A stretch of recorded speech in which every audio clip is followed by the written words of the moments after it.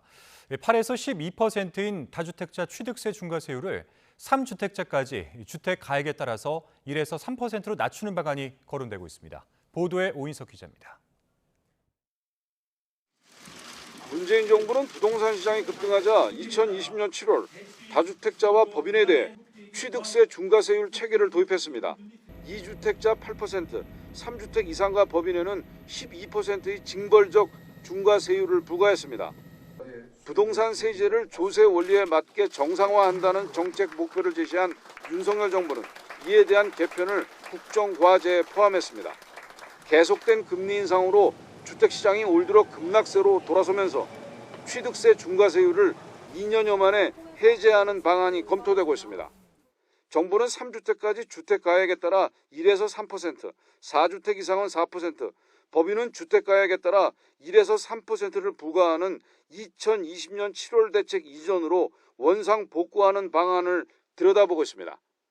또 취득가액 6억 원까지 1%, 6억 원 초과 9억 원까지 2%, 9억 원 초과에 3%를 일괄적으로 부과했던 2019년 방식도 검토 대상입니다.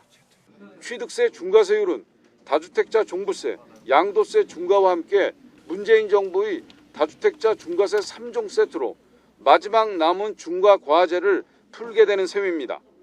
윤석열 정부는 앞서 5월 출범과 동시에 양도세 중과 조치를 1년간 한시 중단했고 7월 개편안에선 종부세 중과세율 폐지안을 제시했습니다. 취득세는 지방세수인 만큼 취득세 중과 해제가 현실화할 경우 세수 감소에 따른 지자체 반발은 변수가 될 것으로 보입니다. 정부는 취득세 개편 방식과 추진 시기를 계속 검토하고 있다고 밝혔습니다. YTN 오인석입니다.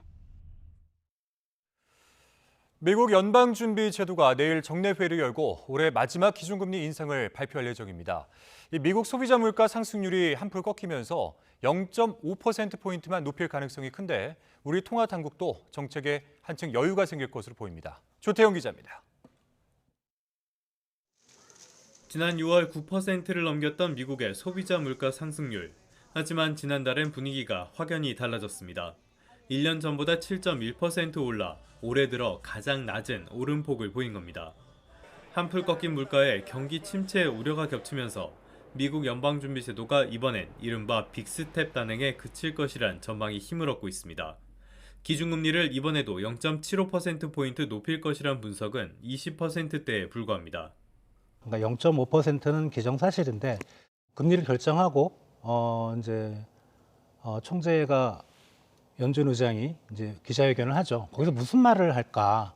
과연 이제 언제가 그 미국의 정책금리, 기준금리의 상단이 될지를 알려주는 그런 힌트를 줄 수 있을 것 같아요. 미국의 속도 조절 가능성이 커지면서 한국은행도 한숨 돌리는 모양새입니다. 급격하게 경기가 나빠지는 가운데 원달러 환율도 다소 안정세를 보이는 만큼 내년 첫 금융통화위원회가 열리는 1월에는 0.25%포인트 인상을 선택할 가능성이 커 보입니다. 그래서 1월 이후의 기준금리 결정에 대해서는 12월 FOMC 회의 등 미 연준의 정책 결정과 그에 따른 외환시장에 주는 영향, 또 국제에너지 가격 등 대외 여건 변화, 다만 미국이 기준금리 인상 속도를 늦춘다고 해도 1%포인트 넘게 벌어질 한국과 미국의 금리 역전은 부담입니다.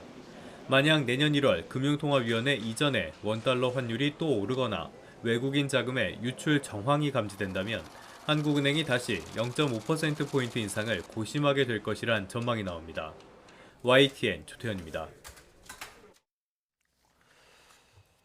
엔저 현상이 이어지면서 최근 일본을 찾는 여행객들이 눈에 띄게 많아졌습니다.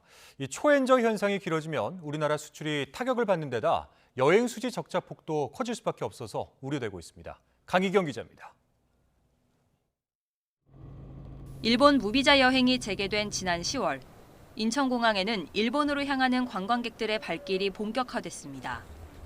코로나 때문에 저희 엄마가 계속 한국에서만 계셔갖고 제가 이번 기회에 엄마를 일본으로다가 모시려고 한 달간요. 엔화 가치가 크게 떨어진 이른바 초엔저 현상은 일본 여행을 더 부추겼습니다. 올해 초까지만 해도 100엔에 1,000원대 초반이었던 원엔 환율이 900원대 중반으로 크게 낮아졌고 값싼 관광과 소비에 대한 기대감에 일본으로 떠난 우리나라 국민의 수는 급증한 겁니다. 10월 한 달 동안 일본행 관광객 수만 12만여 명, 1년 전보다 무려 60배 이상 늘었습니다. 그러나 이런 초엔저 현상이 경제 전반으로 보면 마냥 웃을 수 있는 상황은 아닙니다. 우선 엔화 가치가 급격히 하락해 일본 제품이 상대적으로 가격 경쟁력을 갖게 되면서 우리 수출이 직격탄을 맞았습니다. 올해 9월까지 수출이 168억 달러 감소했다는 연구 결과도 있습니다. 글로벌 무대에서 우리 한국 제조업이 생산하는 제품이 일본하고 가장 경쟁이 치열합니다. 그래서 엔화가 원화보다 평가 절하폭이 클 경우에 한국 제품의 가격 경쟁력이 떨어져서 경상수지를 구성하는 항목 가운데 하나인 여행수지에도 악영향입니다. 여행수지는 한국인이 외국에서 쓴 돈과 외국 여행객이 국내에서 사용한 돈의 차이로 지난 10월 5억 4천만 달러 적자를 기록했습니다. 거주자가 이제 해외 나가서 얼만큼 쓰느냐도 이제 같이 봐야 되기 때문에 그런 요인을 고려해서 여행 수지를 좀 봐야 될 것 같습니다. 한은은 당분간 여행 수지 적자 흐름이 이어질 것이라며 해외여행 수요를 국내로 끌어들이는 노력이 필요하다고 제안했습니다. 정부는 2027년까지 한 해 외국인 관광객 3천만 명, 관광 수입 300억 달러를 목표로 세우는 등 타격을 최소화하기 위한 움직임에 속도를 내고 있습니다. YTN 강희경입니다. 12년 만에 월드컵 16강을 이끈 벤투 감독이 조국 포르투갈로 떠났습니다. 출국 인사 때는 눈물을 머금기도 했습니다. 서봉국 기자입니다. 벤투 감독이 한국 축구와 4년 4개월 동행을 마무리했습니다. 손을 흔들어주며 출국장으로 향하는 순간 일부 팬들은 포르투갈어로 감사를 외쳤습니다. 일일이 사인해주며 마지막 인사를 나눴습니다. 최태욱, 마이클 김 코치와 진하게 포옹을 나눌 때는 눈시울마저 붉어졌습니다. 출국과 함께 축구협회 SNS를 통해 한국 축구 팬과 국민에게도 작별을 고했습니다. 대한민국은 항상 내 삶의 일부일 것이며 우리 선수들은 항상 내 마음속에 영원히 함께할 것이라고 썼습니다. 공항에는 출국 3시간여 전부터 200여 명의 팬들이 뜨겁게 환송했습니다. 대학생이어가지고 시험 기간인데 벤투 감독의 마지막이니까 한번 배웅하는 건 당연하다고 국민으로서 대한민국 축구 팬으로서 국민으로서 당연하다고 생각해가지고 단일 임기 기준 대표팀 최장수 사령탑 신기록을 세우며 특유의 빌드업 축구로 남아공 이후 12년 만에 월드컵 16강을 안겨준 벤투. 포르투갈에서 당분간 재충전의 시간을 보내며 향후 거취를 고민할 것으로 전망됩니다. YTN 서봉국입니다. 아르헨티나가 메시의 한 골, 도움 하나 활약 속에 크로아티아를 꺾고 월드컵 결승에 선착했습니다. 메시는 한 번도 이루지 못한 우승까지 이제 1승만 남겼습니다. 김동민 기자입니다. 메시가 이끄는 아르헨티나가 크로아티아를 3대0으로 꺾고 결승에 진출했습니다. 결승골에 이어 세 번째 골을 넣은 메시는 왜 그가 세계 최고의 선수인지를 새삼 증명했습니다. Este es el mundial de este es el mundial de Messi. Lo queremos, todos de corazón lo deseamos y yo creo que si hay tantos argentinos deseándolo, ahí vamos por eso. 축구 역사상 가장 위대한 선수 가운데 하나로 꼽히는 리오넬 메시가 이루지 못한 꿈이 하나 있습니다. 바로 월드컵 우승입니다. 메시는 세계 최고의 축구 선수가 받는 발롱도르를 7번이나 받았고 수없이 많은 우승 트로피를 클럽팀에서 들어올렸지만 월드컵 트로피는 없었습니다. 펠레와 마라도나 등과 함께 역대급 선수로 평가받았지만 메시에게는 브라질 월드컵 준우승이 최고의 기록. 이번 대회에서 아르헨티나가 우승하게 되면 메시라는 축구의 전설이 완성되는 셈입니다. 메시는 이미 월드컵 통산 11골로 역대 아르헨티나 선수 득점 단독 1위에 올랐고 월드컵 통산 19개 공격 포인트 기록은 클로제, 호나우두, 뮬러가 보유한 역대 최다 기록과 같습니다. 하나의 공격 포인트만 더 기록하면 새 기록을 쓰게 됩니다. 메시가 결승전에 나오면 독일의 마테우스를 넘어 월드컵 최다 출전 단독 1위에도 오르게 됩니다.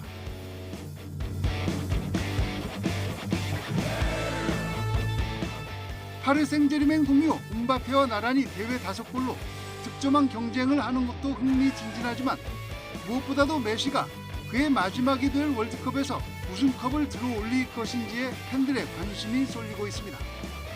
YTN 김동민입니다.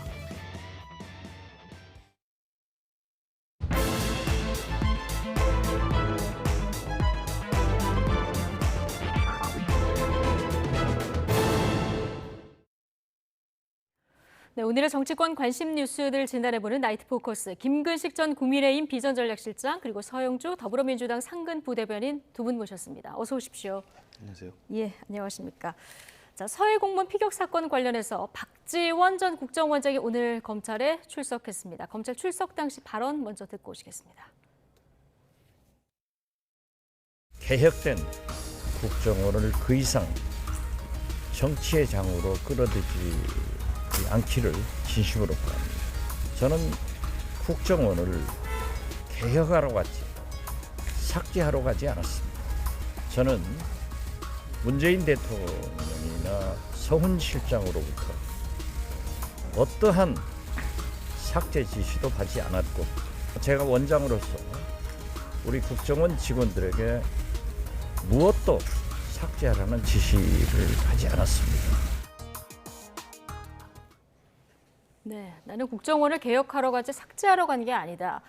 자, 국정원 정보 문건 삭제한 혐의를 받고 있는데 대통령이나 서훈 실장으로부터 어떤 지시도 받지 않았다.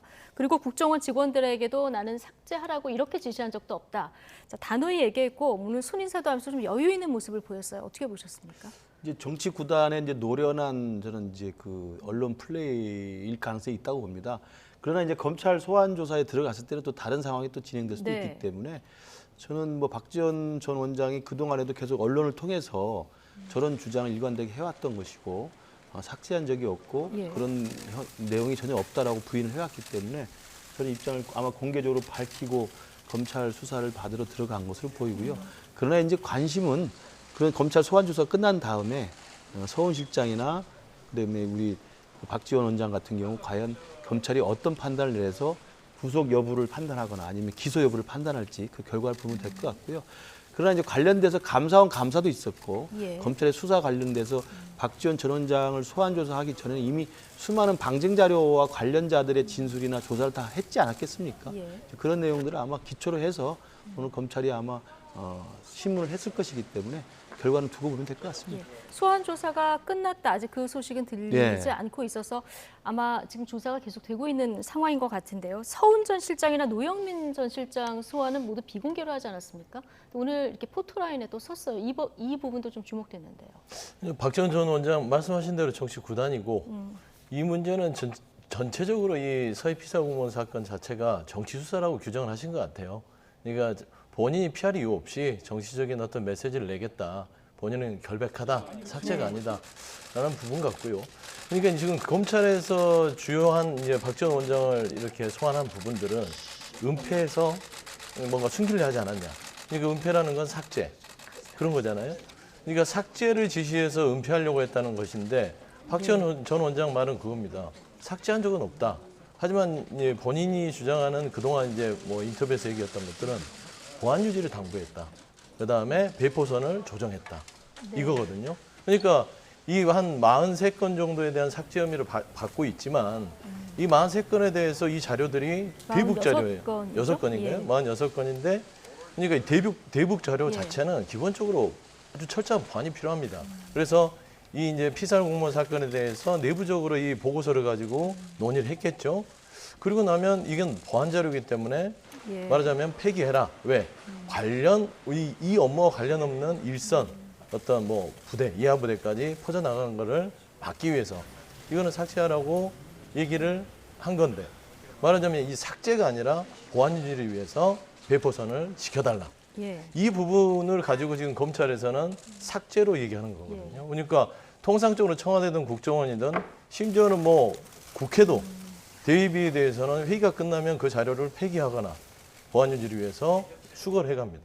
저는 그런 차원의 자체를 가지고 검찰에서 지금 서해 피살 공무원 사건에 대해서 서훈 실장, 국정원 전 원장 이렇게 소환해서 하는 부분들이 상당히 좀 예. 정치적인 수사에 가깝다라고 좀 예. 생각할 수밖에 없습니다. 박주원 전 원장 오늘 보안은 모든 세계 정보기관의 제1 업무다 뭐 이런 얘기도 하고 들어갔는데 어쨌든 우리 공무원이 필살된 이후에 새벽에 관계장관 회의가 열리지 않았습니까? 네. 이제 검찰이 보고 있는 거는 이 회의에서 서훈 전 실장과 박지원 전 국정원장 사이에 어떤 첩보 삭제에 대한 공모가 있었다 이렇게 보는 것 같습니다. 그렇죠. 그러니까 그 문제 9월 23일 밤 10시 반경에 이제 피살이 알려졌고 그리고 이제 긴급 관계장관 회의를 한 거 아니겠습니까? 심야에. 그래서 새벽 1시에 이제 서훈 실장 주재로 이제 관계장관을 했던 것이고 그 관계장관 회의 이후에 이 삭제가 이루어진 걸로 이제 감사원이라든지 검찰은 보고 있는 겁니다. 왜냐하면 삭제 흔적들은 찾아보면 다 기록에 남아 있는 거거든요.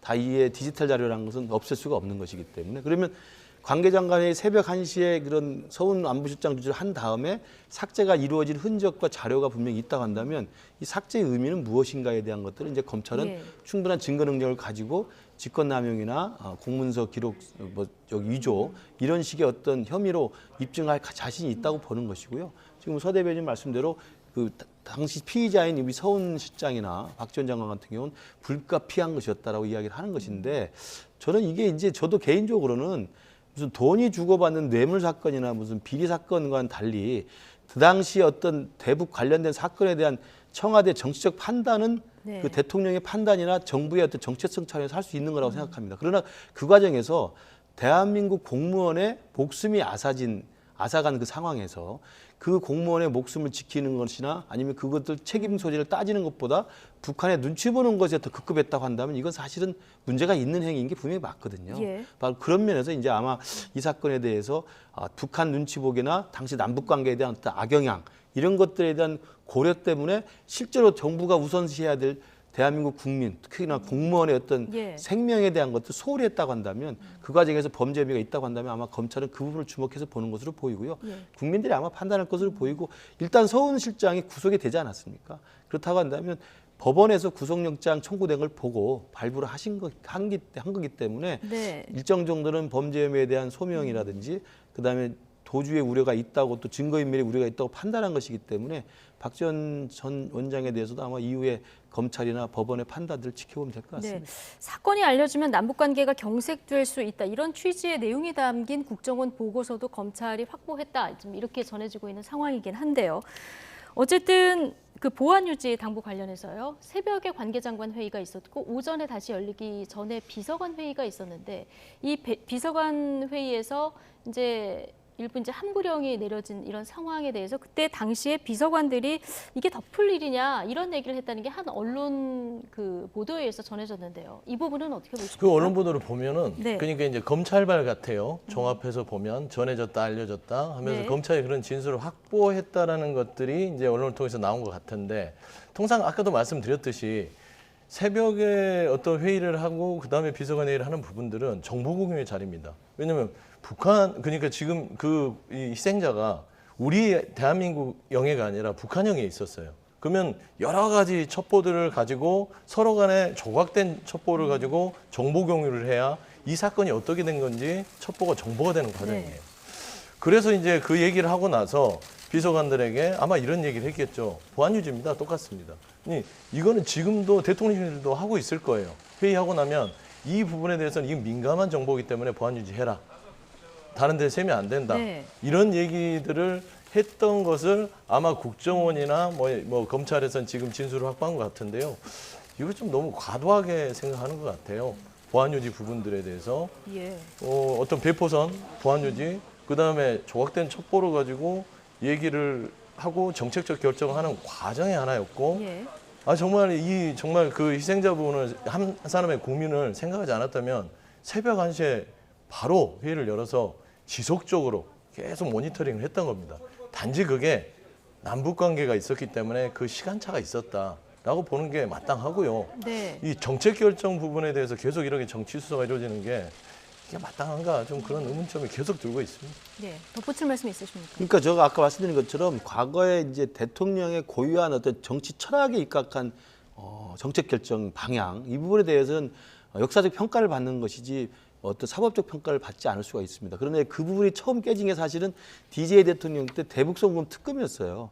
그러니까 남북 정상회담을 역사상 처음으로 냉전 시대가 지난 다음에 성사를 시켰는데 북에서 대가를 요구하니까 돈을 줘야 된다는 생각을 할 수 있죠. 그러니까 남북 정상회담을 어떤 시기든 해야 된다는 통치권자의 국정 철학에 반영된 정책 결정이 이루어졌는데 그 부수적으로 돈을 보내야 될 상황이 생기면 그러나 북한은 우리의 또 주적이고 국가보안법상 반국가 단체이기 때문에 합법적으로 돈을 보낼 법적 수단이 없습니다. 네. 그러다 보니까 그 법적 위반 행위가 나오는 거거든요.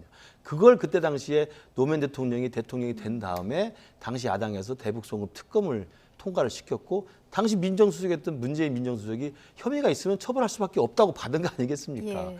그 뒤로 이게 사실은 문재인 정부 때 박근혜 정부 국정농단 사건에 대해서도 그런 직권남용 혐의와 권리행사 방해 혐의에 대해서 많은 사람들이 고위공직자들이 재판을 받고 또 감옥에 갔고 또 기소가 되고 했거든요.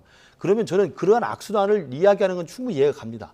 정부의 정체성에 맞춰가지고 정책 결정의 어떤 방향에 대해서 시비를 거는 것은 역사적 평가에 맡긴다. 예. 그러나 이미 진행된 사안에 있어서 그 부수적으로 법을 위반 조치 상황이 나온다고 한다면 법에 의해서 처벌받을 수밖에 없는 상황이 돼버렸다는 거예요. 저는 그런 면에서 이 사건도 봐야 될 수밖에 없다. 저는 그래서 안타깝지만 어차피 이 부분은 법적 잣대를 가지고 해결할 수밖에 없다고 생각합니다. 예. 잠깐 네. 한 말씀만 드리면 뭐 그렇게 보는 시각들이 있기 때문에 지금 검찰 수사가 있는 것 같아요. 근데 저는 참 답답한 게 지금 국정원에서 당시에 국정원장, 전 국정원장 박지원 원장을 고발했죠.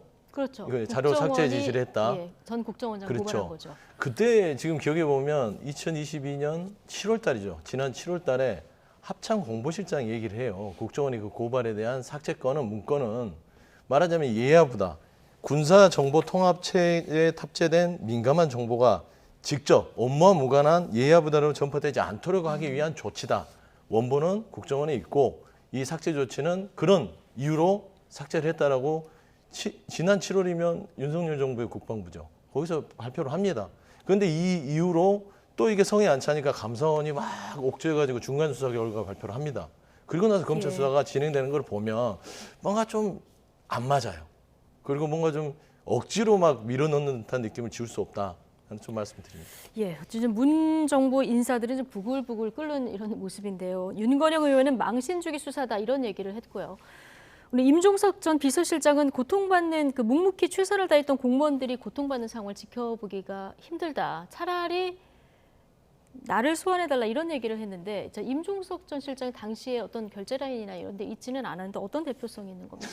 그러니까 이제 그 남북 문제에 있어서 오랫동안 본인이 전문가로서 네. 뭐 관심도 많고 그다음에 본인이 초대 비서실장을 했기 때문에 아마 이런 얘기를 하는 것 같은데 아까 제가 초대 얘기했던 그런 겁니다.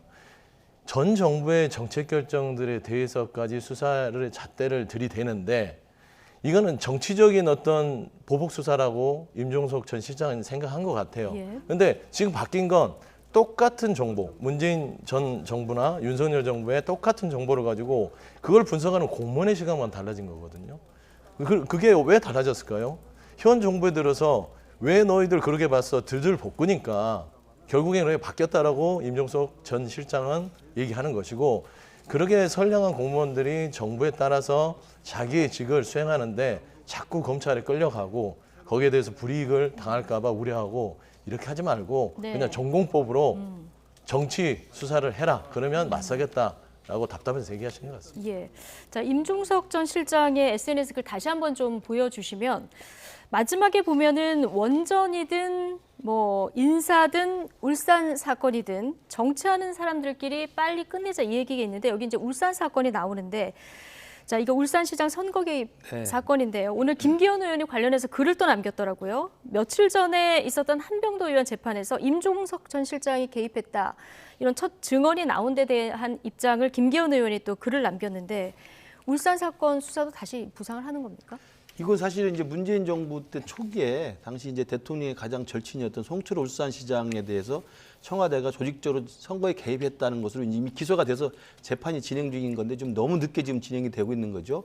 당시 한병도 수석이 이제 정무수석이었기 때문에 관련돼서 그 부분에 대한 그 기소가 되어서 지금 재판을 받고 있고 그 과정에 며칠 전에 아마 재판 과정에서 관련자의 진술로서 증언으로서 당시 비서실장에도 임종수 실장에게도 이야기가 전달이 됐다라고 이야기가 나온 것 같습니다. 그러니까 아마 임종수 실장이 오늘 이제 오랜만에 좀 그 침묵을 깨고 이 정치적 사안에 대해서 의견을 낸 건 당연히 이 박지원 전 원장에 대한 이 피살 서해 공무원 피살 사건에 대한 수사뿐만 아니라 한병도 정무수석이 관련돼서 나왔던 새로운 증언들, 네. 울산 선거 부정 사건에 대해서도 임종석 실장의 이름이 거론이 되기 때문에 아마 그 부분 전체를 가지고 이야기를 하는 것 같은데요.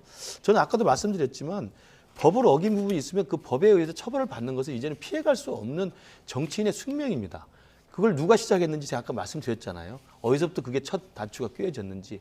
그런 부분에 대해서 이제는 우리 때는 괜찮았는데 이제 너희들은 왜 그러냐라고 이야기를 하는 건 제가 볼 때 국민들이 납득하기가 어렵고, 또 임종석 실장 같은 경우 저는 그 말을 잘했다고 생각합니다. 정치적으로 빨리 끝내라. 공무원들이 무슨 죄냐. 저는 그 말 100% 동의합니다. 예컨대 그 문제의 서해 피살 공무원 사건도 9월 23일 심야에 그 회의를 소집해서 당시 안보실장, 국정원장, 국방부 장관이 모여서 이렇게 하기로 합의했지만 지시를 내려서 그걸 실행한 건 공무원들 아니겠습니까? 그 공무원들은 사실 무슨 죄가 있습니까? 그러나 그런 정치적 결정을 한 당시의 정무직 공무원들, 안보실장, 국정원장, 국방부 장관 이런 분들은 사실은 대통령을 추종하든지 아니면 대통령 정부의 어떤 입장을 관철하기 위해서 무리하게 정치적 결정을 한 거거든요. 그래서 심야에 모여서 그런 걸 했던 거 아니겠습니까? 그러면 임종석 실장의 말대로 그분들이 책임을 지면 되는 겁니다. 그걸 실행에 옮겨서 삭제를 실제로 했던 공무원들이 무슨 죄가 있겠느냐. 저는 그 부분에 대해서는 저는 임종석 실장이 말은 잘했다고 생각합니다. 그래서 울산시장 선거 개입 사건조차도 저는 당시 청와대가 송철호 당시 울산시장 후보를 당선시키기 위해서 무리하게 법을 어겨가면서까지 했다고 한다면 그건 지금 재판이 진행 중이니까요. 법원에서 합리적 판단을 할 거라고 생각하고 그 결과에 대해서 정치인들은 승복하면 된다고 생각합니다. 예. 자, 박지원 전 원장까지 소환해서 조사를 했으면 이제 외교 안보 라인에 대해서는 거의 다 조사를 한 거 아니겠습니까? 검찰 수사가 문재인 전 대통령에게까지 갈지 이 부분 관심인데 문 전 대통령이 최종 승인은 내가 했다. 얼마 전에 이런 얘기를 했었고요. 오늘 또 유족들이 문 전 대통령을 고소하는 형사 고소를 하는 일이 있었습니다. 이런 상황에서 검찰이 어떻게 할 거라고 예상하십니까? 지금 현재 이제 말씀한 대로 문재인 전 대통령까지 검찰이 보고 있지는 않았어요. 네. 그러니까 서훈 전 실장까지를 검찰은 마지노선으로 봤죠. 끝으로 봤죠. 근데 이제 문재인 대통령께서 내가 결재했다라고 얘기했던 거는 지금 임종석 전 실장 같은 심정 같아요. 이게 정치적인, 그러니까 뭔가 잘못이 있어서 건드는 게 아니라 지난 정부에서 충분히 SI 자료와 여러 분석관들과 안보라인 그리고 오랫동안 30년 동안 이 대북 정책들의 전문가들이 모여서 판단한 근거를 가지고 이렇게 수사를 하는 게 너무한 거 아니냐라는 심정에서 그러면 문재인 대통령은 그렇게 생각하겠죠. 문재인 전 대통령은 그냥 나를 수사하고 싶은 거 아니까 다른 내 주변에 있는 사람 괴롭히지 말고 나를 수사해라. 내가 책임지겠다. 그런 심정 같거든요. 그런 의미에서는 검찰에서는 문재인 전 대통령을 데려다 수사할 근거가 없습니다. 왜? 그 국가의 대통령으로서 그냥 정책 결정을 한 거예요. 그렇지 않을까요? 청와대 자체는 정보 생산 기능이 없어요. 정보를 생산하는 기관들을 가지고 대통령께서 보고를 받고 판단하기에는 이게 맞는 것 같습니다.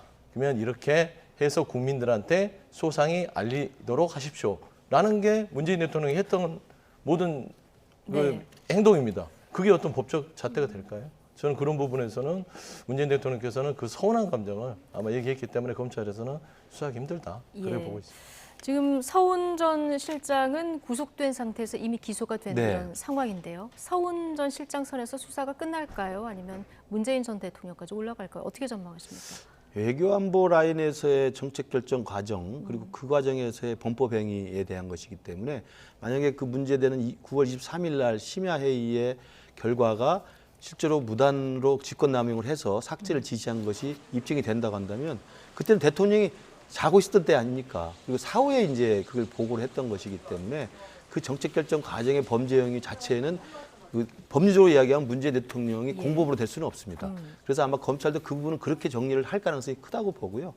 다만 이제 지금 과거에 박근혜 전 대통령이나 이명박 전 대통령이 전직 대통령 본인이 수사를 받고 기소가 돼서 이렇게 처벌을 받는 경우는 그 본인의 구체적인 범죄 혐의가 입증이 되고 새롭게 등장할 때만 가능한 것입니다.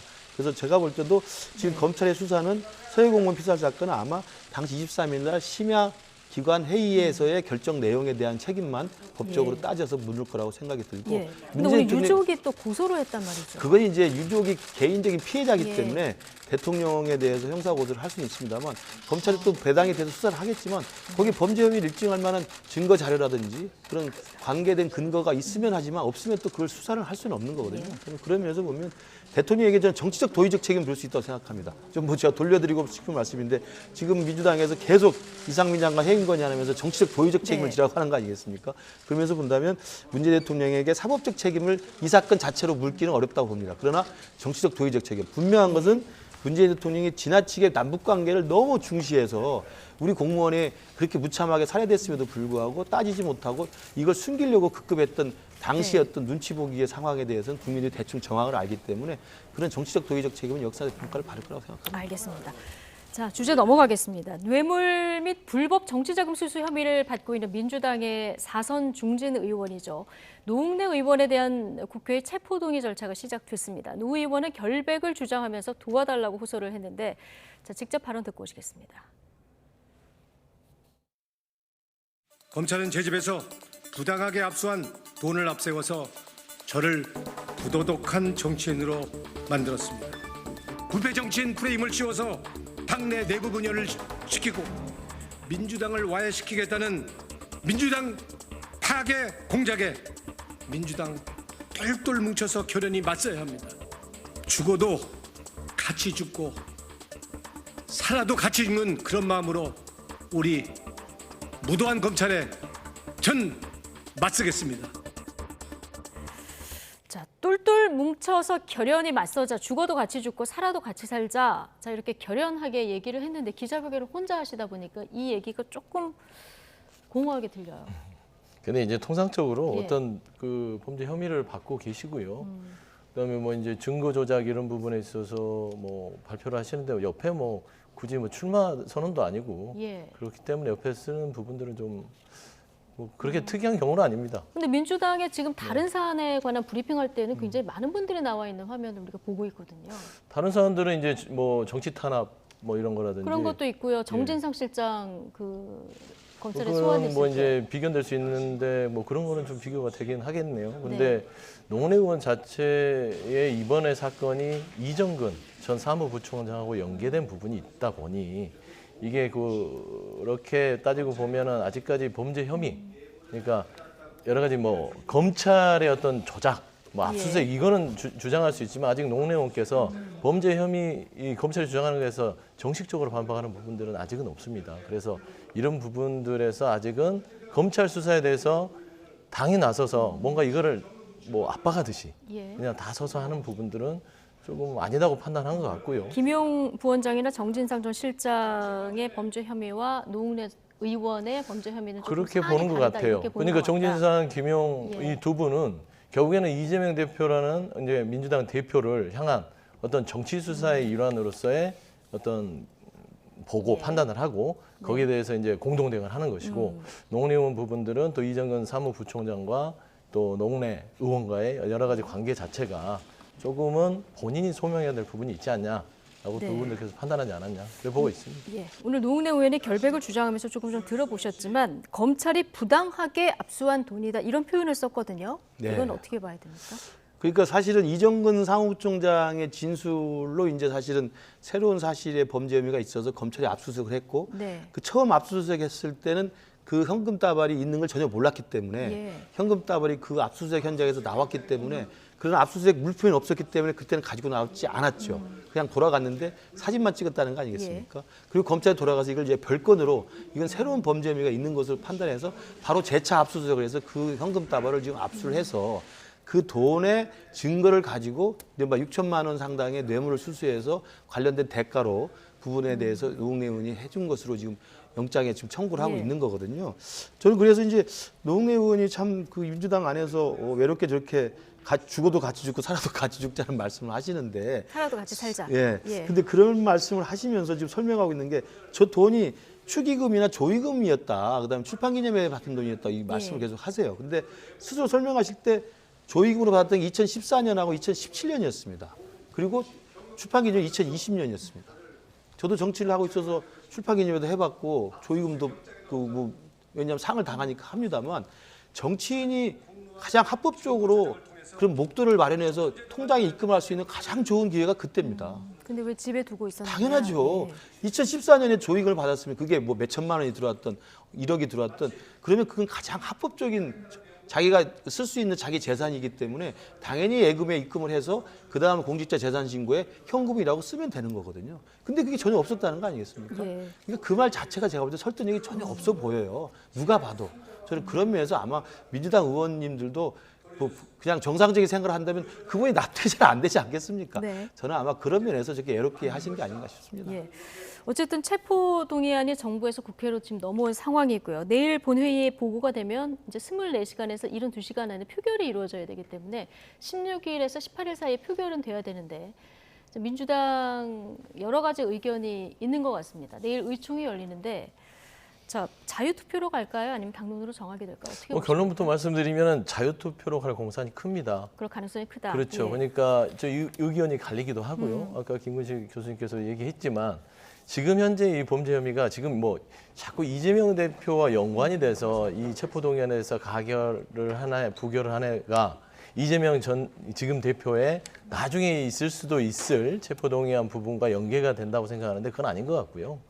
명백하게 지금 보면은 노웅래 의원께서 좀 동료 의원들께서 좀 개운하게 납득할 만한 상황이 아니기 때문에 이거를 굳이 동료 의원들이 부담을 주지 않을 범위 내에서 한다면 의총에서는 아마 자율투표로 가게 될 것 같고요. 거기에 대해서 결과는 또 지켜봐야 될 것 같습니다. 예. 민주당 고민이 굉장히 깊을 것 같은데 자, 가결해도 부담이 될 것 같고요. 뭐 부결을 해도 부담이 될 것 같습니다. 지금 이재명 대표도 사법 리스크가 한가운데 있기 때문에 어떻게 보십니까? 저는 그 노웅래 의원 사건은 제가 아까 말씀드린 것처럼 누가 봐도 뭐 현금 다발이 나왔고 그것에 해명이 석연치 않고 이정근 사무부총장이 자발적으로 진술을 굉장히 자세하게 하고 있기 때문에 저는 그 부분을 방어하기는 쉽지 않다는 생각들을 갖고 있고 그러다 보니까 체포동의안에 대해서 이 민주당이 당론으로 정해가지고 이걸 방탄으로 막아서 부결시키겠다고 하기는 굉장히 적지 부담이 클 거라고 생각합니다. 그리고 지금까지 전례로 볼 때도 그 여야를 막론하고 이런 부정 비리 사건과 관련돼서 검찰에 체포동의안을 보냈을 때는 대부분의 경우 최근에서 다 가결이 됐어요. 왜냐하면 국민들 납득하기가 어렵거든요. 저는 그러면서 이 부분은 민주당이 당에 나서서 당론으로 부결시킬 만한 그런 결정은 안 할 거라고 보고요. 다만 이 부분이 이제 말씀하신 것처럼 이재명 대표가 언젠가는 이제 분명히 소환이 될 것이고 소환이 된다고 한다면 그 검찰의 이제 증거 입증 능력에 따라서 소환 여부에 따라서 체포동의안이 국회로 갈 수가 있습니다.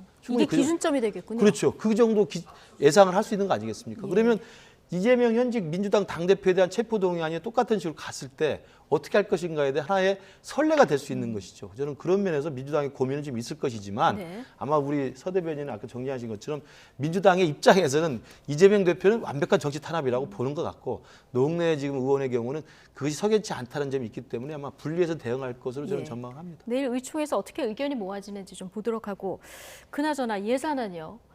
자, 다시 한번 김진표 국회의장이 협상을 하라고 한 시간이 오늘 자정까지로 14일까지니까요. 자, 그런데 아직 뭐 협상됐다 이런 소식은 들려오지 않고 있고 평행선인데 초유의 민주당 단독안이 현실화될 가능성도 있을까요? 가능성을 배제할 수는 없는 것 같아요. 지금 보면 민주당이 그 단독안으로 작성한 예산안은 기재부 내에서도 그렇게 이견이 있을 수 없는 나쁘지 않은 예산안이에요. 단독안이요. 그러니까 이제 적당히 잘 배분을 했습니다. 그러니까 결국에는 지금 이제 이 정부 쪽에서 감액 부분에 대해서 못 받아들이는 부분인데 뭐 그거는 다 이제 많은 뉴스를 통해서 알려졌으니까요. 근데 지금 김진표 의장의 고민이 있는 것 같아요. 본인이 첫 의장이 되고 나서 첫 예산안 통과인데 이거를 여야의 합의로 좀 통과를 시키고 싶은 어떤 속내가 있으신 것 같아요. 그래서 계속적으로 합의를 해서 좀 가져오면 좀 그래도 좀 국민들 보기에 좋게 땅땅땅 이렇게 방망이를 때리고 싶은 그런 생각이 있으신 것 같은데 제가 봐서는 단독안으로 가지 않도록 해야죠. 그래서 아마 여당 쪽에서도 나름대로 내부적으로 조금 전향적인 생각을 하고 있는 것 같고요. 그래서 저는 뭐 내일은 아니더라도 뭐 시트 작업도 있고 기재부 여러 가지 예산을 정리할 시간이 있어야 돼서 그 15일 다음 한 16일 정도 그러게 좀 처리가 되지 않을까 이렇게 보고 있습니다. 합의가 될 거다 이렇게 전망하시는 분들이 많더라고요.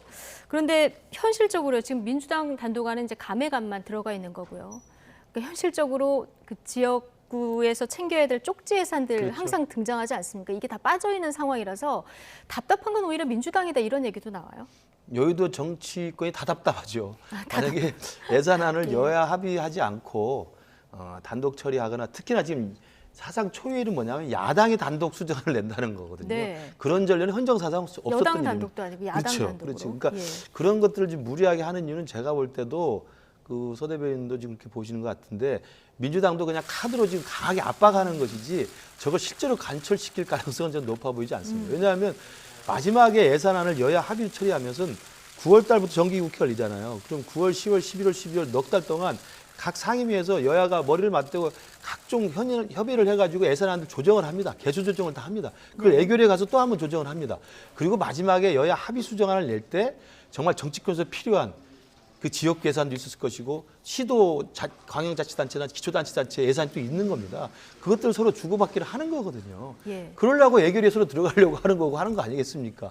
그러면 그걸 다 포기하고 지금 야당이 단독 수정안을 내서 그 표결에 붙이겠다고 하는 것은 그런 여당이나 야당이나 정치권이 여의도에서 예산 전국에서 해야 될 일들을 전혀 하지 않고 포기하겠다는 것이기 때문에 저는 그렇게 결심하기는 쉽지 않을 거다. 그리고 지금까지 대한민국 헌정사상 이런 전례가 없었기 때문에 저는 지금 강대강으로 맞붙어서 막판까지 벼랑 끝에서 지금 대치하고 있는 것은 결국 임박한 타결을 위해서 서로 간에 강한 벼랑 끝 전술을 쓰는 거라고 생각을 하고요. 뭐 내일로 시간이 정해져 있긴 하고 내일 15일 날 통과를 하겠다, 표결을 하겠다고 합의를 했습니다만 또다시 합의를 할 수 있기 때문에 저는 여야 간에 저는 원만한 합의가 어쨌든 올해 안에는 그렇죠. 극적으로 저는 될 가능성이 있다고 보고 또 그렇게 기대하고 있습니다. 극적으로 합의가 좀 빨리 이루어졌으면 좋겠습니다. 연말 다 가서 하게 되면 이제 공무원들도 힘들고 기자들도 또 힘든 이런 상황이 되니까 빨리 합의가 됐으면 좋겠다. 아마 이렇게 다들 바라고 계실 것 같고요. 자, 오늘 신한울 1호기 준공식이 있었는데요. 윤석열 정부가 탈원전 폐기했다는 원전 산업을 정상화하겠다 이렇게 선언을 했습니다. 근데 지금 주 52시간 노동제 이 부분도 수정하겠다고 했고 어제는 문재인 케어 이 부분도 이제 다시 무리한 정책이었다. 이것을 포퓰리즘 정책이다. 이렇게 얘기를 한 상황에서 오늘 이 얘기가 또 나왔거든요. 야권에서는 전 정부의 흔적을 다 지우는 거냐 이런 반발이 나왔는데 어떻게 보십니까? 그러니까 이렇게 국정 운영을 하니까 이렇게 혼란스럽다고 봐요. 그러니까 저는 이제 윤석열 대통령과 지금 국민의힘 집권여당에 좀 조언을 드리고 싶은 건 국정 운영을요. 전 정권 지우기로 감정적으로 해서는 나라가 발전하지 않습니다. 그러니까 전 정권에서도 잘한 게 있으면 이어가고 못한 게 있으면 고치고 부족한 게 있으면 채우고 이 세 가지를 고민하면서 국정 운영을 해야 되는데 보십시오. 원전 부분에 있어서 탈원전 정책을 부인하고 원전 산업 원전을 더 부흥시키겠다. 이건 윤석열 정부의 정책 결정입니다. 그렇죠? 예. 그냥 하는 거예요. 그 평가는 또 역사가 하겠죠. 국민들이 하는 것이고. 그런데 52시간 부분들이나 그다음에 문재인 케어 부분들은요. 이거는 잘못된 선택입니다. 그러니까 노동시간 부분에 있어서 예전에 저는 설마 했는데 이거를 현실화시키는 게 윤석열 대통령이 주 120시간 노동 필요하면 해야 된다라고 하는 거를 지금 실현화시키는 거예요. 그러면 야간 노동하라는 소리입니까? 그러면 노동자들을 혹사시키는 건데 어떻게 이런 발상을 하지? 이거는 솔직히 사회적 합의가 필요한 얘기지 밀어붙인다고 되는 게 아니고 특히 문재인 케어 같은 경우도 그렇습니다. 그냥 크게 보면 제일 이 문재인 케어에서 환영받았던 게 치매, 국가 책임제. 그다음에 못 사는 사람들에는 MRI와 그다음에 초음파 무료 보험 해주는 거. 이 두 가지를 통해서요. 정말 국민들이 한 4,500만 정도가 20조 원의 보장을 받았어요. 이런 거를 그냥 문재인 정부 정책에서 반대하고 폐기하면 절대 안 된다. 좀 이런 말씀드립니다. 근데 윤 정부는 특히 문재인 케어 관련해서 예산이 많으면 뭐 한없이 많으면 다 할 수 있는데 이렇게 가면은 이제 얼마 지나지 않으면 재정이 파탄난다 이런 그 논리 아니겠습니까? 어떻게 보십니까? 전 정권 지우기가 이제 뭐 대통령제의 어떤 면에서는 숙명이기도 하고 이른바 이제 과거에 미국에서도 ABC라고 있었습니다. Anything but 클린턴이라고 그래서 클린턴 대통령 지나서 부시 대통령이 당선된다면은 클린턴 정부 때 했던 걸 다 백지화시키고 무력화시켰습니다. 이제 그런 게 바로 대통령제 또 어떤 역사적인 시스템의 또 문제이기도 해요. 그러니까 그 부분을 뭐라고 시비 거는 건 저는 말이 안 된다고 보고요. 왜냐하면 국민들이 민주당의 정권 재창출을 위한 이재명 후보와 정권을 교체시켜야 되겠다고 하는 그 국민의힘의 윤석열 후보를 놓고 윤석열 후보를 선택했기 때문에 정권 교체를 선택한 그 윤석열 정부의 책임에 맞춰서 전 정부의 잘못된 것은 저는 뒤집는 것이 맞다고 생각을 합니다. 대표적인 것이 바로 이제 안보 정책이라든지 탈원전 정책이라든지 이런 것들을 하는 것이고요. 말씀하신 52시간 노동제나 문재인 케어 같은 건 정책의 방향들을 완전히 잘못된 것이라고 무력화시키는 게 아니고 거기서 나타난 부작용과 그 경직성 이런 것들을 좀 해소하자는 겁니다. 주 52시간 것도 잘 아시지 않습니까? 52시간을 지켜야 되는 것들을 기본 원칙으로 가져갑니다. 그러나 이것들을 업장에 따라서 또는 계절에 따라서 또는 성수기와 비수기에 따라서 또는 하고자 하는 근로자의 의지에 따라서는 사업주 합의를 해가지고 유연하게 탄력적으로 적용하자는 거기 때문에 주 52시간제라는 노동시간을 단축하는 전 세계적 추세를 거부하는 건 절대 아니라는 말씀 드리고요. 문재인 케어도 마찬가지죠. 좋은 점이 분명히 있었습니다. 그러나 그것이 건강보험이 도저히 감당할 수 없는 적자가 계속 커지고 나중에 이게 바닥에 나기 때문에 이걸 좀 합리적으로 개선해보자는 취지니까 그렇게 이해를 하는 게 좋다고 생각합니다. 어쨌든 지금 윤석열 대통령이 지난번 화물연대 파업에 대해서 원칙적으로 대응하면서 지지율이 박스권에서 벗어난 이런 상황이라서 지금 교육, 연금, 뭐 노동 이 공약으로 약속했었던 그 개혁 부분에 좀 힘을 실는 모습이거든요. 근데 뭐 일각에서 이런 분석도 있더라고요. 지지율이 낮을 때 오히려 개혁의 적기다 이런 분석을 일각에서 하시던데 뭐 맞는 말입니까? 그러니까 내일 이제 또 그 대통령이 이제 생방송으로 이제 이런 점검회를 또 한다는 것이고요. 거기에 이제 3대 개혁이 또 중요한 주제로 들어가 있습니다. 그래서 말씀하신 연금 개혁, 노동 개혁, 교육 개혁은 여야가 다 사실은 동의하는 겁니다. 그러나 개혁의 방향을 놓고 진통이 있을 수밖에 없죠. 저는 그래서 주 52시간도 마찬가지고 앞으로 노동 개혁이나 이번에 화물연대 파업 같은 경우도 국민적 합의를 이끌어내는 그런 공론화 작업과 수렴 작업이 좀 더 세밀하게 있었으면 좋겠고요. 그걸 바탕으로 해서 저는 윤석열 정부가 정말 역사적 평가를 눈앞에 두고 자기가 지금 눈앞에서는 그런 관련된 이해관계 단체들이나 또 이해 당사자들한테 욕을 먹는 한이 있더라도 결국 대한민국을 위해서 또 국민 전체를 위해서는 감수해야 될 것 감수한 비난을 받아가면서 하는 것이 좀 맞다고 생각합니다. 자, 복권 없는 사면설이 흘러나오는 김경수 전 지사 아내를 통해서 자필 편지를 공개했는데요. 가석방 청원서가 아니라 가석방 불원서예요. 그렇죠. 그러니까 설명을 하는 겁니다. 그러니까 김경수 경남 전 지사에 대한 그냥 짤막하게 얘기하면 나를 더 이상 불명예스럽게 하지 말아달라 이 얘기거든요. 나는 그러니까, 무죄를 주장해왔기 때문에 그러니까 그렇죠. 그러니까 본인이 가지고 있는 생각은 무죄고 억울한 어떤 말하자면 지금 생활을 하고 있는 건데 가석방 자체도 본인이 신청한 적이 없음에도 불구하고 신청한 것처럼 해서 자꾸 뭔가 나오고 싶어하는 그 듯한 뉴스들이 나왔잖아요. 거기에 대해서 얘기를 하신 것 같고 그다음에 저는 그렇습니다. 사면 복권 얘기도 지난 8월부터 얘기가 나왔죠. 8.15 때 뭐 MB랑 같이. 근데 저는 제가 봐서는 지금 얘기하는 게 김경수 전 지사가 뭐 무슨 복권을 바라고 이런 얘기를 하는 것 같은데요. 이게 정치적으로 이용해 먹지 말라는 이야기입니다. 그러니까 윤석열 정부가 대통령 고유의 권한인 사면권을 가지고 이명박 전 대통령을 사면해주고 싶으면 그냥 국민적인 반대 여론을 무릅쓰고라도 하라는 것이죠. 그런데 4개월밖에 안 남은 5개월밖에 안 남은 김경수 전 지사를 끼워서 사면 복권도 아닌 사면을 해주면서 뭔가 대단하게 국민 대통합을 하고 그 명분으로 14년이나 행기가 남고 반부패의 가장 전형적인 그런 범죄 혐의를 가진 전직 대통령을 사면을 해준다? 그거는 좀 있을 수 없는 일이다. 그래서 더 이상 정치인 김경수를 불명예스럽게 만들지 말아달라. 저는 그런 이야기로 비춰집니다. 어쨌든 수용자는 선택권이 없는데 원하지 않는다 이렇게 했을 때 대통령이 어떻게 선택할까요?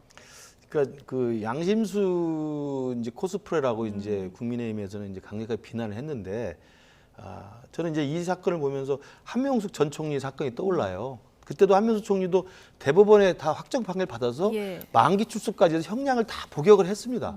그러나 나오는 날까지도 들어가는 날까지도 다 마치 독립투사인 것처럼 법원의 판결 자체를 잘못된 판단으로 부인하는 이런 것이었거든요. 이제 그 부분이 사실은 우리 당의 정치판에서 정말 어떤 영향을 미치는지 저는 굉장히 안타깝게 생각합니다.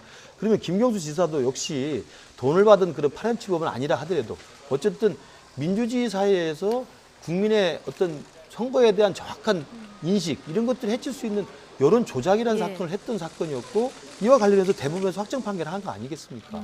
그리고 대법원 확정 판결 냈을 때 문재인 정부 때였습니다. 대법원이 있었을 때.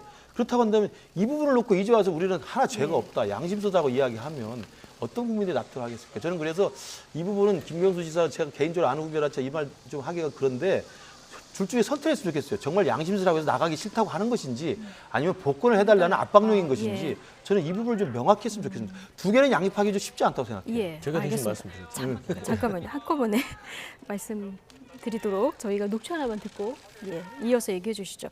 자, 김 전 지사에 대한 사면 여부가 이슈로 떠오르면서 지금 야당 일각에서 김경수 역할론이 좀 제기되고 있는 이런 상황입니다. 관련 발언들 듣고 우리 서영주 부대변인 얘기까지 듣겠습니다.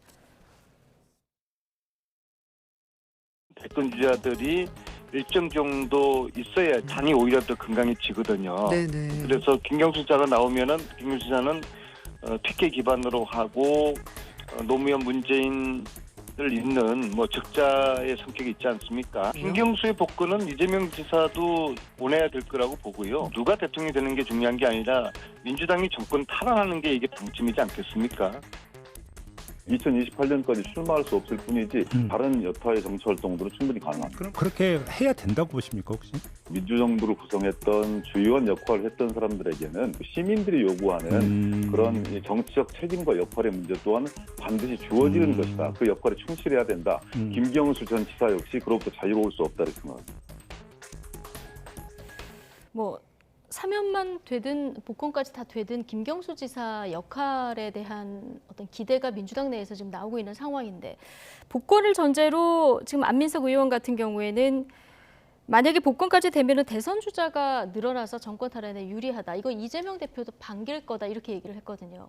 당내에서 그렇죠. 어떤 얘기들이 나와요? 당 전체를 봐서는 지금 이제 이재명 대표 외에 차차기 뭐 이런 그 지도자급들이 좀 부족하다는 얘기들이 많이 있었거든요. 예.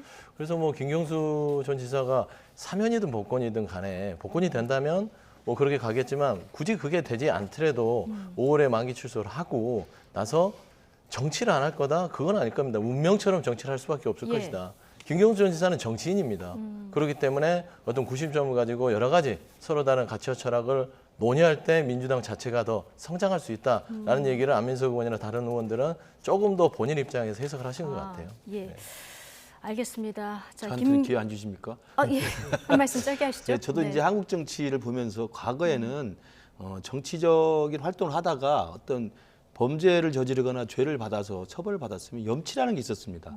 그리고 재기를 하기가 쉽지 않아요. 그러면 다시 초야에 붙이거나 인생을 그냥 또 마무리하는 경우가 많은데 요즘에 어찌된 파인지 연하 야나 좀 비슷하다고 생각하는데 이렇게 대부분에서 확정 판결까지 받았고 민주주의의 근간인 선거를 흔들었던 그런 범죄로 확정 판결을 받았는데 또다시 대선 주자까지 이야기를 하는 것은 제가 볼 때 민주당이 너무 후한무치한 거다. 저는 이게 전체 정치권에서 이런 일이 있어서는 안 된다고 생각합니다. 과거에 독재 시절에 정말 김대중 대통령이 사형선고를 받거나 YS가 국회의원 제명을 냈거나 이런 식의 독재 정권의 탄압을 받았다고는 모를까. 그렇지 않고 민주주의 사회 사법 시스템에 의해서 대법원 확정 판결까지 받은 사건을 입었던 범죄자로서 지금 수용을 하는 사람인데 나오면 다시 대권 주자가 간다? 저는 이제는 좀 염치가 있는 정치권이 됐으면 좋겠다고 생각합니다. 꼭 이것만 아니고 여야 막론하고 여야 막론하고 마찬가지예요. 최근에 정치 염치가 좀 없어졌다 이런 의견까지 지금 들었습니다. 나이트 포커스 오늘은 김근식 전 국민의힘 비전전략실장 그리고 서영주 더불어민주당 상근 부대변인 두 분과 함께했습니다. 고맙습니다.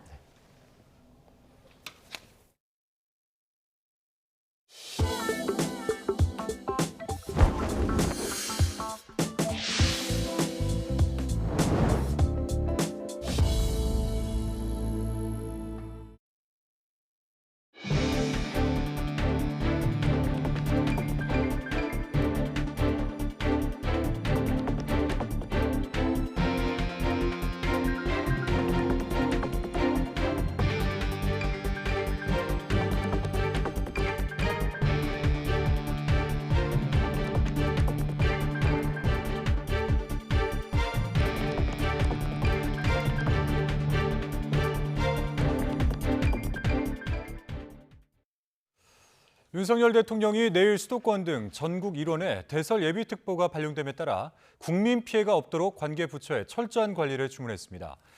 대통령실은 윤 대통령이 행정안전부와 국토교통부 장관 등을 중심으로 강설 지역에 대한 신속한 제설 작업으로 국민교통 불편이나 피해가 없도록 할 것을 지시했다고 밝혔습니다. 또한 국민에게 교통정보를 신속히 전달하고 출퇴근길 혼잡 시간대 대중교통 운행량을 늘릴 것을 주문했다고 전했습니다. 아울러서 한파 상황에서 독거노인 등 사회적 취약계층에 대한 거주 상황을 점검하는 등 보호 조치 강화를 위해 지방자치단체와 적극 협력할 것을 당부했다고 덧붙였습니다. 오늘 저녁 7시 50분쯤 서울 남대문시장 인근 상가에서 불이 나서 소방당국이 진화 작업을 벌이고 있습니다. 불이 난 곳은 남대문시장 출입구 인근에 상가가 밀집된 구역으로 현재까지 상가 4곳이 불에 탄 것으로 파악됐습니다. 인명피해는 없는 것으로 전해졌습니다. 소방은 밤 9시 20분쯤 큰 불을 잡고 잔불 진화 작업을 벌이고 있습니다. 가족 등과 떨어진 채 혼자 쓸쓸히 숨지는 고독사가 매년 꾸준히 늘어 지난해에만 3,000건이 넘은 것으로 조사됐습니다. 특히 50에서 60대 남성이 절반 이상을 차지하며 가장 취약한 것으로 나타났습니다. 신윤정 기자입니다. 무연고 사망 등으로 추정만 해오던 국내 고독사 현황이 처음 집계됐습니다. 고독사는 가족 등 주변과 단절된 채 혼자 사는 사람이 자살이나 병사 등으로 임종을 맞고 시신이 일정 시간이 흐른 뒤 발견되는 경우입니다. 이처럼 독거 상태에서 홀로 숨진 사람은 최근 5년 새 40% 급증하며 지난해 3,378명이었습니다. 전체 사망자의 1.1%에 달합니다. 남성이 여성의 5.3배나 됐는데 특히 5, 60대 남성이 전체 고독사의 절반 이상을 차지했습니다. 건강관리나 가사노동에 익숙치 않고 실직이나 이혼 등으로 삶의 만족도가 급격히 떨어지는 중장년층 남성이 고독사에 취약한 것으로 보입니다. 노인 고독사 문제보다는 그러니까 50대, 60대, 40대에서 오히려 고독사가 좀 많이 나타나는 남성들의 그 한참 사회활동을 활발하게 해야 되는 그런 시기에 고독사가 굉장히 많이 나타나는. 젊은 층 고독사에서는 스스로 목숨을 끊는 경우가 많아 정신, 심리 상담 등 자살 예방 정책과 연계가 필요하다는 지적입니다. 이처럼 고독사가 증가한 건 1인 가구의 증가로 사회 구성원 간 결속력이 약해진 게 영향을 준 것으로 분석됩니다. 문제는 고령화 등으로 1인 가구가 계속 늘어나는 데다 코로나19 유행으로 우울감을 느끼거나 경제적 어려움을 겪는 사람이 많은 만큼 고독사가 더 늘어날 수 있다는 점입니다. 고독사 예방만을 좀 전담해서 할 수 있는 신규 인력을 좀 배치돼야 된다라는 걸 첫 번째로 저희가 제안을 드렸고요. 기존에 읍면동 찾아가는 보건복지 서비스 팀에 배치되어 있는 간호사 업무들을 좀 기존에 있는 그 사각지대 발굴이나 정부는 이번 실태조사 결과를 바탕으로 고위험 사각지대 조기 발굴을 위한 시스템 구축과 지원 정책 등 고독사 예방, 관리를 위한 5개년 기본계획 수립에 나설 예정입니다. YTN 신윤정입니다. 네, 방금 들어온 속보 한 가지 전해드리고 가겠습니다. 자, 대장동 개발 비리 사건의 키맨으로 불리는 이 김만배 씨가 속보에 의하면 극단적 선택을 시도했다라는 속보가 전해졌습니다. 현재까지 전해진 내용에 의하면 이 생명에는 지장이 없는 것으로 전해지고 있는데요. 화천대유 대주주 김만배 씨의 이 범죄 수익을 추적해왔던 검찰이 어제죠. 재산 은닉을 돕거나 또는 이 증거를 없앤 조력자들을 체포했습니다. 관련성이 있는지는 추가 소식이 전해지는데 저희가 정리해서 이어지는 보도에서 전해드리도록 하겠습니다. 아울러서 참고로 김만배 씨는 지난달 24일 구속기간 만료로 현재 석방된 상태입니다. 자, 다시 한번 전해드리겠습니다. 대장동 개발 비리 사건의 키맨으로 불리는 화천대유 대주주 김만배 씨가 극단적 선택을 시도했다, 이런 속보가 현재 들어와 있습니다. 생명에는 지장이 없는 것으로 전해지고 있는데요. 아울러서 어제 검찰이 김만배 씨의 조력자로 알려진 이 3명을 체포한 것으로 전해졌는데 이와 관련이 있는지는 저희가 좀 더 정리가 되는 대로 이어지는 보도에서 전해드리도록 하겠습니다. 네, 내년도 표준지와 단독주택, 표준주택의 공시 가격이 올해보다 약 6% 내려갑니다. 최근 집값 하락과 경제 침체 등에 따라 내년 부동산 보유세 부담을 2020년 수준으로 완화하기 위한 조치입니다. 정부는 내년도 전국 표준지 공시지가를 올해보다 5.92%, 표준주택 공시지가는 5.95% 하향 조정하기로 했습니다. 표준지와 표준주택 공시가격이 내려가는 것은 지난 2009년 금융위기 이후에 처음입니다. 코로나19와 계절 독감의 동시 유행으로 감기약 수요가 늘면서 공급 부족이 우려되자 정부가 제약사들에게 긴급 생산 명령을 내렸습니다. 이틀 연속 8만 명대 확진자가 나오며 재유행은 증가세를 이어가고 있지만 정부는 다음 주에 마스크 착용 조정 기준을 발표할 예정입니다. 기정우 기자입니다. 긴급 생산 명령이 내려진 품목은 흔히 타이레놀로 알려진 해열 진통제 아세트아미노펜입니다. 약국 판매용인 일반 의약품이 아니라 의사가 처방하는 조제용 알약 650mg짜리입니다. 식약처는 이 약품을 공중보건 위기 대응 의료 제품으로 지정하고 18개 제약사에 긴급 생산 수입 명령을 내렸습니다. 지난해 3월 공포된 공중보건 위기 대응 의료 제품 특별법에 따라 긴급 생산 명령이 내려진 건 이번이 처음입니다.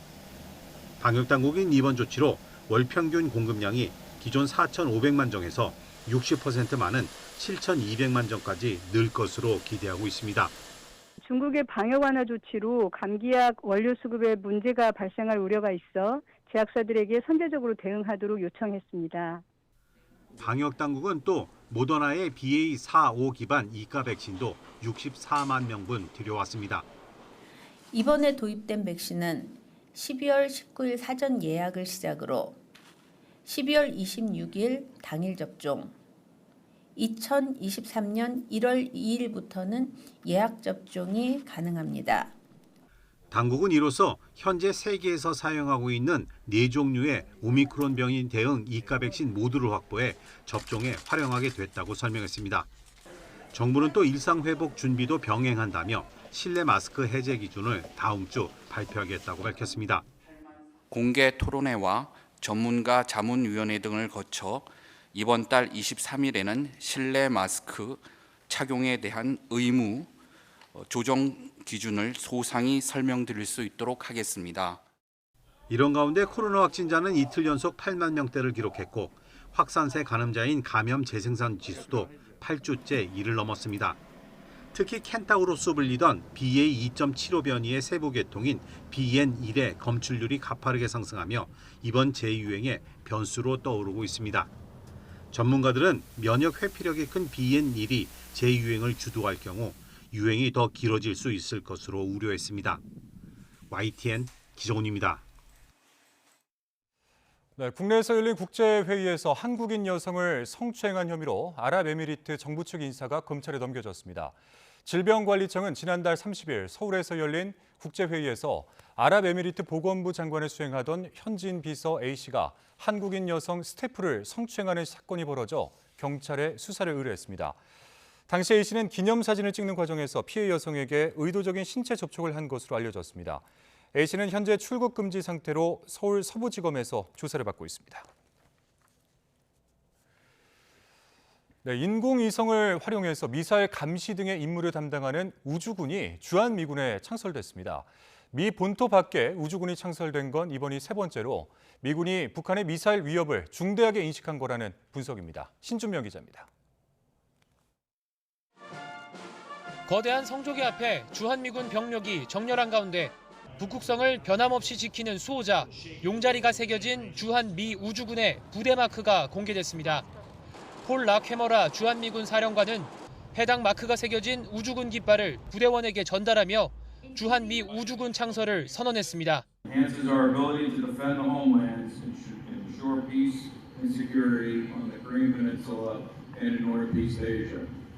미 국방부는 지난 2019년 공군에서 일부 병력을 분리해 미 우주군을 창설했습니다. 우주군은 육해공군과 해병대, 해양경비대에 이어 미국의 6번째 군대 조직으로 각종 인공위성을 통합 활용해 위성항법 시스템, 위성통신, 미사일 감시 등의 임무를 수행합니다. 주한미 우주군은 미 인도태평양 우주군 사령부 예하부대로 출범했습니다. 한반도 영내 미사일 위협 등을 감시하고 관련 정보를 미 본토 우주군과 실시간으로 공유하며 요격 체계가 신속하게 대응할 수 있도록 지원합니다. Our space combat capabilities will help deter adversary aggression, enhance the warfighter lethality across the air, land, sea, cyber, and space domains. 미 우주군이 본토 밖에 설치한 우주군은 인도태평양 사령부와 중동 담당 중부사령부에 이어 주한미군이 세 번째입니다. 이는 미국이 북한의 핵과 대륙간 탄도미사일 위협을 중대하게 인식한 결과로 풀이됩니다. 우주의 활동을 통한 북한의 감시와 견제의 중요성이 높아지면서 자연스럽게 우주 구성군 사령부의 창설도 빨라진 것으로 볼 수 있습니다. 주한미 우주군 창설은 미국 미사일 방어 체계에 한국이 편입되는 수순이라는 주장이 일각에서 제기되고 있지만 군 당국은 20년 전 처음으로 편입하지 않겠다고 발표한 이후 해당 입장은 변함이 없다고 일축했습니다. YTN 신준명입니다. 미국과 중국이 이번에는 아프리카를 둘러싸고 신경전을 벌이고 있습니다. 미국이 8년 만에 미국 아프리카 정상회의를 대규모로 열고 선물 공세를 펴자 아프리카에 공을 들여왔던 중국이 견제에 나섰습니다. 김태현 기자입니다. 8년 만에 미국 워싱턴에서 열리는 두 번째 미국 아프리카 정상회의. 미국은 트럼프 대통령 시기에 관계가 느슨해진 아프리카를 챙기기 위해 49개국 정상과 아프리카 연합 대표단을 초청했습니다. 3년간 70조 원대의 선물 보따리를 풀겠다는 계획도 미리 발표했습니다. Working closely with Congress, the U.S. will commit $55 billion to Africa over the course of the next 3 years, across a wide range of sectors to tackle the core challenges of our time. 조 바이든 대통령이 내년 아프리카를 순방하고 이번에 아프리카 연합의 G20 가입을 지지할 것이라는 보도도 나왔습니다. 초대형 행사를 마련한 미국의 행보는 지난주 시진핑 중국 국가주석이 미국의 우방인 사우디를 방문해 상당한 성과를 낸 직후에 열려 더욱 관심을 끕니다. 중국은 민감한 반응을 보이며 아프리카를 이용하지 말라고 경고했습니다. 但坚决反对把非洲当作大国博弈的竞技场，将对非战略作为遏制和攻击他国对非合作的工具。 아프리카를 둘러싼 경쟁에서는 사실 중국이 우세합니다. 중국은 매년 외교부장의 첫 해외 순방지로 아프리카를 선택해왔고 아프리카 각국의 대통령궁이나 국제기구 청사를 세워주고 있습니다. 지난 6월 공개된 아프리카 청년 세대 조사 보고서를 보면 미국보다 중국의 영향력이 더 컸습니다. 무역 규모도 차이가 납니다. 지난해 중국의 대아프리카 무역액은 2,610억 달러로 미국의 4배였습니다. 냉전 붕괴 이후 미국이 아프리카를 소홀히 한 사이 중국이 꾸준히 공을 들인 결과입니다. 바이든 미 행정부가 구애를 본격화한 가운데 아프리카의 반응이 주목됩니다. YTN 김태현입니다. 프로야구 SSG 랜더스가 류선규 단장 사퇴 이후 비어있던 단장 자리에 김성용 2군 R&D 센터장을 선임했습니다. 야탑고 감독 출신으로 지난해 11월 SSG로 옮겨온 김 단장에 대해서 구단은 우승권 전력 유지를 위해서 팀 빌딩의 높은 이해도와 함께 현장 적용 능력을 가진 김 센터장이 적임이라고 평가했습니다. 하지만 SSG 팬들은 정용진 구단주의 측근이 구단 운영에 개입하고 단장 교체에도 영향력을 행사했다고 주장하며 신세계 본사 반대 시위를 예고해 파문이 예상되고 있습니다. 이에 대해서 구단은 입장문을 내고 실세로 거론되는 분은 여러 자문자 중 한 명이며 제기되는 의혹은 사실이 아니라고 선을 그었습니다.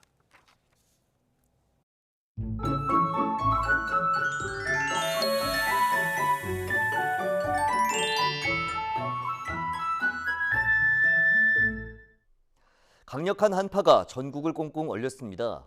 한낮에도 영하의 추위가 기승을 부렸는데 오늘보다는 덜하지만 내일도 무척 춥습니다. 경기와 강원, 충북과 경북의 한파특보가 계속되는 가운데 내일 서울 아침 기온이 영하 6도, 철원 영하 13도, 대전 영하 6도, 대구 영하 5도까지 떨어지는 등 예년 기온을 2, 3도가량 밑돌겠고 찬바람의 체감 온도는 이보다 더 낮겠습니다. 낮 기온은 서울이 2도, 대전 5도, 광주 7도, 부산 8도로 대부분 영상으로 올라서겠지만 여전히 예년보다는 낮겠습니다. 서해안에 오락가락 눈이 내리고 있습니다. 내일 아침까지 1에서 3cm의 눈이 더 내린 뒤 그칠 것으로 보이는데요. 하지만 내일 오전부터 밤사이 다시 곳곳에 눈이 오겠고 특히 경기 동부와 강원, 충북 북부에 많은 곳은 10cm 이상, 그 밖에 중서부 지방에도 최고 8cm의 폭설이 쏟아지겠습니다. 눈으로 인한 피해 없도록 대비 철저히 해주시기 바랍니다. 한파는 다음 주 초반까지 길게 이어지겠고 주말에는 서해안에 또다시 눈이 내릴 전망입니다. 날씨 정보였습니다. 수요일 뉴스나이트 마치겠습니다. 함께해 주신 여러분 고맙습니다.